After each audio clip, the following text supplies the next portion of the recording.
He's Howard Eibach, a former copywriter and creative director and the author of 2 books on the creative brief. And he's Henry Gomez, an ad agency strategist with 28 years of experience. Together, Henry and I are the Brief Brothers. We love talking about advertising, creative briefs, and briefing.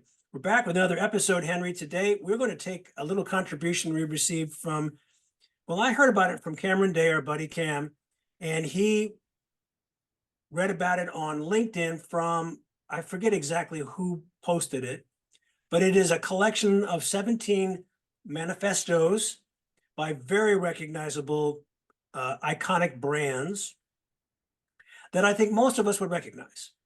And this one we're going to look at is from Avis.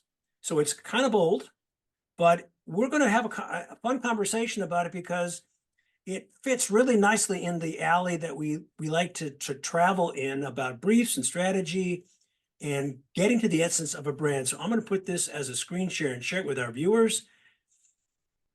It's a short document called Avis, We Try Harder. So anyone who's worked in our industry, I hope, knows about this, an amazing brand and the work that it's done. This is decades old, but let's take a read. Avis is only #2 in rent-a-cars, so why go with us? We try harder. When you're not the biggest, you have to. We just can't afford dirty ashtrays or half-empty gas tanks or worn wipers or unwashed cars or low tires or anything less than self-adjusters that adjust, heaters that heat, defrosters that defrost. Obviously, the thing we try hardest for is just to be nice, to start you out right with a new car, like a lively super torque Ford and a pleasant smile, to know, say, where you get a good pastrami sandwich in Duluth. Why? Because we can't afford to take you for granted. Go with us next time. The line at our counter is shorter. And it's just fun reading that, right? So I'm going to keep it up on the screen for just a bit. And there are a lot of things to say about this. I think within the context of what you and I love to talk about, Henry, one obvious way to begin is to ask a question. Is this, how is this like a brief, or is it not a brief? I don't think it's a brief. I think that this became a foundational, a seminal way of thinking about the Avis brand that had ramifications well beyond advertising, right? This is, as it shows on the screen, was the product of Doyle, Dane, and Bernbach, DDB. And this was the golden age of the creative revolution and the golden age of DDB as an agency, Bill Bernbach at the height of his powers. And really, the reason that we're talking about this is because this is a very unique piece of writing that had reverberations well beyond what you could expect a single sheet of paper to have. I don't think it was a brief. I think it ultimately did become what this document of 17 manifestos claims that it is, which is a manifesto. A manifesto, I was actually looking up earlier the dictionary definition. It's like a statement of policies, opinion, preferences. This truly is a manifesto. I think you could argue that some of the manifestos in this document really aren't manifestos, and I want to have that conversation after we talk about Avis for a bit, about like truly what is a manifesto. But I think this one certainly is, because it helped shape not just the advertising, but how Avis as a brand could operate as a business. It's so simple, really, to capture that hustle. Like they're telling you the reason why you should trust them is because we want to earn your business, because we know we're not #1. Our goal is to be #1, but in order to get there, we have to do something superior to what #1 is doing. And so trust us to do that. And they give examples here of, I guess the things that back in the day one might find in a lesser car rental agency or car rental company, dirty ashtrays, back when everybody smoked, half empty gas tanks, the kind of things that I think probably Avis then set a standard by which every player in the industry kind of had to follow. Like they couldn't slack off because they were basically putting the consumer first.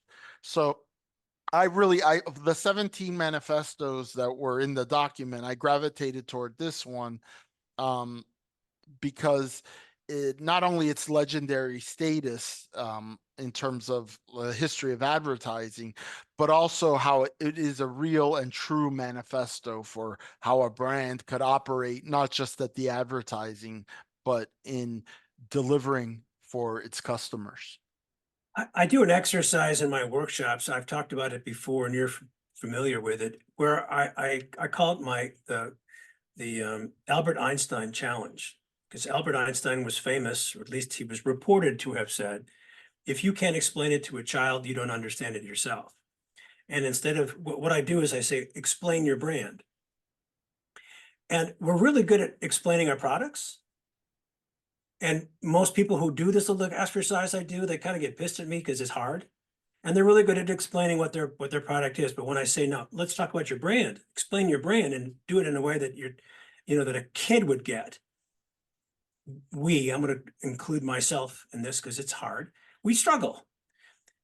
What I love about this one, particularly for Avis, and many of those that are included in this document, is it is a good explanation of the brand, right down to little details. God is in the details, as they say, or devil is in the details, whichever way you want to go. Little things like the ashtrays and the wipers and the low tires and things like that. To understand, I mean, if I were to pick one line from this, besides the well-known "We Try Harder," but that is the iconic line that describes the brand that no one else can say. It's even little things like, the line at our counter is shorter, because that communicates a lot. But when I've always done this exercise, the Albert Einstein challenge, to describe your brand, I say, if you struggle with this exercise, go search for your tagline, your company corporate tagline, because that will be a great explanation. And here's another twist, Henry, and we've talked about this before. I can't tell you how many times I've gone to do my training, and the companies don't have a tagline, or they used to have a tagline and they've abandoned it because they want something new and shiny. So they said, oh yeah, the folks upstairs are still working on it. So what attracts me to this, whether it's a manifesto or not, and I think you're right, this one is the closest to a manifesto of the many that are concluded in this document. I'm always looking for that iconic line, that clear explanation of what the brand is, because you can't write a brief if you don't know what the brand is. And I wish that all brands would do this exercise. Again, I'm going to refer to a past guest, Matt Davies and Peter Paul von Wheeler, and they did that survey. And one of the conclusions, or one of the pieces of information they shared with all of us that wasn't surprising, but was surprising, was the number of marketers who use the creative process to figure out the strategy because they don't understand their brand. I think the percentage was something like 60% of marketers admitted that they use this process. I'll know it when I see it. And if they had a document like this up front, they wouldn't be struggling. How many people are they paying $200 an hour to run the experiment of I'll know it when I see it? It's crazy. In Yeah. any case, another thing I really like about this is it's easy. It happens. We see it a lot nowadays to get very grandiose about a brand's purpose and a brand's meaning and what it's about. And here, Avis, they're going big, right? They're saying we try harder. That's a big statement. But to your point, like when they know what business they're in, and they're telling you what business they're in. They're in the rental car business, and therefore what they're trying to do is alleviate the little nuisances of renting a car. And so they're reminding you of that. They're not out to save the world. That's not what this is about. This is about making your life a little bit easier. If you happen to be a road warrior that rents a car, you're going to have a better experience with us because we try harder. And to the point where like Avis, I think eventually became number one, but the slogan can live on, right? Like we try harder. Like how did we get to number one? We try harder. It's interesting because Hertz, their competitor, actually their main competitor that was number one at the time, they kind of also took Avis's point of view and used it to their advantage. Like if the frequent user membership at Hertz is called number one club gold. So they're saying they're reminding you we're number one. So it's an interesting thing. Now I want to talk about this document, go beyond the Avis manifesto. As was said, there were 17 so-called manifestos in the document. And really what they are is transcripts of voiceovers from anthemic brand commercials. And I don't necessarily see them as manifestos. I mean, I think there's like 4 different ones for Nike it. A brand can't have 4 manifestos. A brand can have 1 manifesto. So I think part of it is the interpretation of the person who compiled this document of what a manifesto is. One of the manifestos that was in the document was really interesting was this Miller High Life. It was a little long, I think, to be a manifesto, and some of the references are dated, which makes it less powerful as a manifesto. It's really, I think, the voiceover of a piece of brand creative from the time. But what was interesting was that the debate is still relevant. This debate about masculinity, what it means to be a man, that the manifesto tackles, I think is just as relevant today, if not more, as we get into this debate about toxic masculinity and so forth. So I think it's just a nod to what good copywriting could do to inspire the people that work at these brands and inspire consumers. If you take a stand, whether it's a serious one like Avis or a more lighthearted one like the one Miller. Of course, one's a beer and the other is a service industry that's mainly geared toward like business travelers, especially back in that time. um but it can still be inspiring, and I think that these manifestos um uh, really speak to the inspirational nature of the written word. I agree, and we'll post a link so that our viewers and readers, viewers and listeners can read them themselves. And I think my critique of the Miller High Life manifesto, or whatever we want to call it, is that it is too long to be a manifesto, and it doesn't get as, I think, tongue-in-cheek funny until page 2. There are little elements of, yeah, that's kind of cute up front, but it sounded to me a little too serious.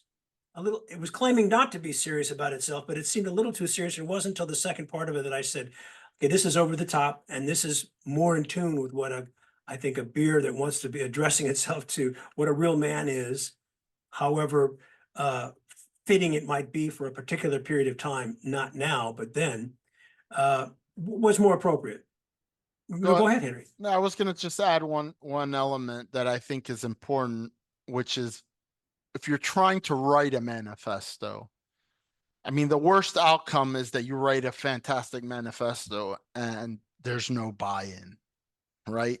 The thing about Avis was Bill Bernbach presented this to whoever the president of Avis was at the time, and he loved it, and it was bought in, and it was bought in for decades. The Miller High Life example feels like something a clever copywriter, maybe with the help of a strategist, came up with this POV on where our brand should sit in this culture war about masculinity and things like that. And it got sold enough to make a commercial, but it didn't get sold enough to reverberate through the years and really be something to organize the brand around. Another reason why it's truly not a manifesto, because it's not big enough. It is a great piece of, it could have been a long copy for a print ad, which I don't think Miller ever did, or certainly didn't do much of. Most of what they did was, A lot of TV. a lot of TV, some radio, outdoor, but I don't recall. I suppose there was some print advertising, but maybe in a sports magazine. But it does come across as maybe even radio copy, but not as a true manifesto, brief to the point, because it works its way up and doesn't, like I said, doesn't get to the over the top until you kind of get into it. So it's good writing for the most part. And that's what I like about all of these manifestos, is that it is an example of understanding the brand. I get my brand. I know my brand. And while it might contain elements of brief-like things that we would zoom in on, what matters to me the most, and why I think they're such valuable documents, is because this is an explanation of the brand that I think too many marketers need to learn how to do better and have really failed at. So this is a good tool, a great teaching tool to understand your brand. To me, it would be, you know, like if I were working on the Avis business at the given time, I think at a briefing, reading that manifesto as a reminder of like, okay, as we embark on this creative assignment that I just briefed you on, remember this. This is what our Yeah. brand is about. So while it's not a brief, strictly speaking, I think it could be very useful in a briefing. Yeah, and I keep thinking back to what Paul Feldwick has said when he was on our show, but also in his books, about how our failure to really understand the history of our own industry and how we've evolved from what we think good advertising is. What is the formula to get to, to achieve breakthrough so that people will start to believe in the brand and then buy it? One of those elements that he talks about over and over again is we just don't understand the own history of our own brands. My personal experience as an educator has revealed this to me when I would go to a particular company, a very well-known high-tech brand, and share with them that 20 years earlier, I had freelanced on a piece of creative for that brand, a national campaign. I don't know if it won awards, but it got recognition. And when I shared what that campaign was, no one had ever heard of it because no one Yeah, had been there for more than 5 years. there's So this, no institutional memory no. in most client brands. And And these documents help us fill in that gap to some extent I've because none of these are current.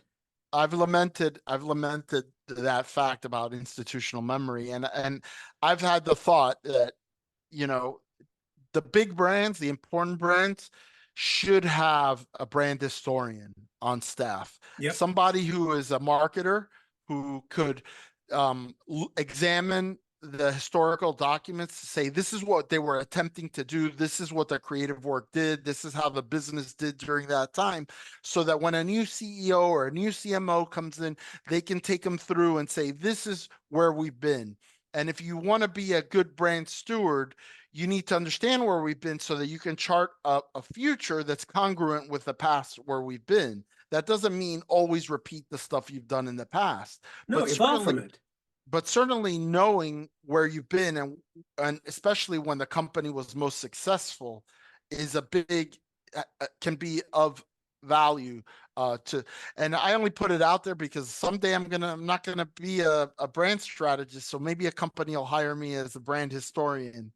That's a nice transition. I mean, this will peg me as an advertising guy through and through, but if I could go out into my living room right now and pull a so-called coffee table book and bring it in and show it to you, it is a history of Volkswagen advertising from the 1930s to, I think, the early, maybe 2010s. So it's not just the golden era of DDB, Think Small and Lemon, the stuff that maybe most of us in the advertising business remember. It's from before the great brand golden era of when, this was the funny looking car that came out of Germany. So it is exactly what a librarian would do, is collecting all of these ads. What our friend David Moore does when he, for advertising agencies advertising for themselves. We just don't have that history. And it's Yeah. sad. Yeah, and to your point, I mean, context matters. Like for Volkswagen, the reason a Bill Bernbach becomes necessary in order for Volkswagen to take off in the United States is the context. What's the context? The context is it's post-war America. It's a German car who we just fought an insane global war with Germany. The vehicle has the fingerprints of Adolf Hitler on it. Bill Bernbach is a Jew, by the way. All of this context matters, but he goes to Germany, he sees the car, and he says, you know what? this is an honest car. So we're going to have an honest, self-deprecating campaign. And all of those decisions were calculated based on the context at the time. Mhm. And it shows you that really good advertising is really thoughtful advertising. It's not just, oh, this is the latest fad, let's do that. Or, AI, that's the new big thing, let's do something with that. No, it's like, what is this? What is the context that this brand is living in the moment, and where has it been in the past? That'll guide us to where we're going to go in the future. Yeah, so we will encourage all of you to take a look at these manifestos, decide for yourself what you think a manifesto is and how these fit. But I think they're great teaching documents that, and I'm glad. Thank you again, Cameron Day, our friend, for passing this on to me, and it produced a nice conversation. So good stuff, Henry. Good stuff, Howard. He's Henry Gomez. And he's Howard Eibach, and together we're the Brief Brothers. Till next time. Bye-bye. Bye-bye.